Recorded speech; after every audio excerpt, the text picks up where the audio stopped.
নিতে চাচ্ছে, তারা আমরা আমাদের দশম গ্রেড ফিরে নেওয়ার জন্য আন্দোলন নামছি। যতদিন না দশম গ্রেড আমরা আমাদেরটা ফিরে পাবো, আমাদের দশম গ্রেড আমাদের দিলেই হবে। আমাদের নির্বাচন নিয়ে এরকম কোনো কিছু নাই। আমরা আমাদের দশম গ্রেডের দাবিতে এখানে এসেছি। আমাদের দশম গ্রেডের উপর ভিত্তি করে আমরা যুগ যুগ ধরে দশম গ্রেডের জন্য লড়াই করে আসছি, কিন্তু তারা এখন আমাদের দশম গ্রেড নিয়ে যেতে যাচ্ছে, কিন্তু এটা তো আমরা কোনো মত দিব না। এই কারণে আমরা রাজপথে নেমেছি। 1.5 বছর যাবত ধরে আমরা এই আন্দোলনটা করে যাচ্ছি। এখন আমাদের দাবি না মানা হলে আমরা রাজপথ ছাড়বো না।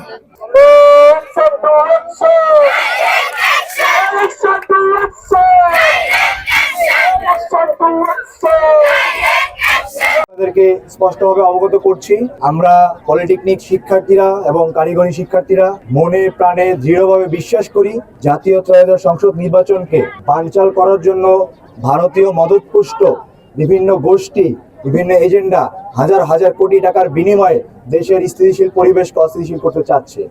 আমাদের কারিগরি শিক্ষা প্রতিষ্ঠানের সকল শিক্ষার্থীরা আমরা এই বিষয়ে ঐক্যবদ্ধ আছি। যে কোনো ষড়যন্ত্রের বিরুদ্ধে আমাদের সর্বোচ্চ প্রতিবাদ থাকবে এবং বর্তমান অন্তর্বর্তীকালীন সরকারকে আমরা সর্বোচ্চ সহযোগিতা করব। আপনারা জানেন যে আন্তঃ মন্ত্রণালয় কর্তৃক চলমান ডিপ্লোমা প্রকৌশলী ও বিএসসি ডিগ্রিধারী যে কমিটি গঠন করা হয়েছে, এই কমিটি যদি কোনো সিদ্ধান্ত প্রণয়ন করে বা কোনো সুপারিশ প্রণয়ন করে, এতে দ্বিচারিতা বৈশিষ্ট্য এবং মনোভাব প্রকাশ হতে পারে। কাজেই এক্ষেত্রে এমন কোনো সিদ্ধান্ত এই জাতীয় ত্রয়োদশ সংসদ নির্বাচনের পূর্বে অন্তর্বর্তীকালীন সরকার যেন না নেয়, এই বিষয়ে আমরা প্রধান উপদেষ্টা বরাবরও আবেদন জানিয়েছি। আমরা আরও বলতে চাই, এই কমিটির যে উদ্দেশ্য এবং বাস্তবায়ন, এই বিষয়ে ডিপ্লোমা প্রকৌশলীদের বাস্তবায়ন আরো দীর্ঘ 40 বছর আগেই হয়ে গিয়েছে এবং এটি সম্পূর্ণ রাষ্ট্র কর্তৃক মীমাংসিত ইস্যু।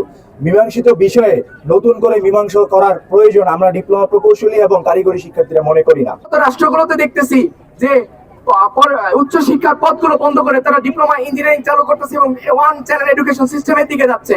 আমি রাষ্ট্রপক্ষের কাছে অনুরোধ জানাবো, আমরা আমাদের দেশের উন্নয়নের জন্য হলেও ওয়ান চ্যানেল এডুকেশন সিস্টেমের দিকে এগিয়ে যাই। এবং সর্বোপরি বর্তমান যে পরিস্থিতি, প্রধান উপদেষ্টার প্রতি আমাদের অনুরোধ যে এই কমিটি যারা সিদ্ধান্ত নিতে ব্যর্থ হচ্ছে বা যারা এমন সিদ্ধান্ত গ্রহণ করছে যা এক পক্ষের জন্য ক্ষতিকর, সেই ক্ষেত্রে এই সকল কমিটিগুলো বাতিল করে দেন এবং নির্বাচনী সুষ্ঠু পরিবেশ ফিরিয়ে নিয়ে আসেন, যেন সারা বাংলাদেশ ব্যাপী আমরা নির্বাচনটা সুন্দর মতো সংগঠিত করতে পারি।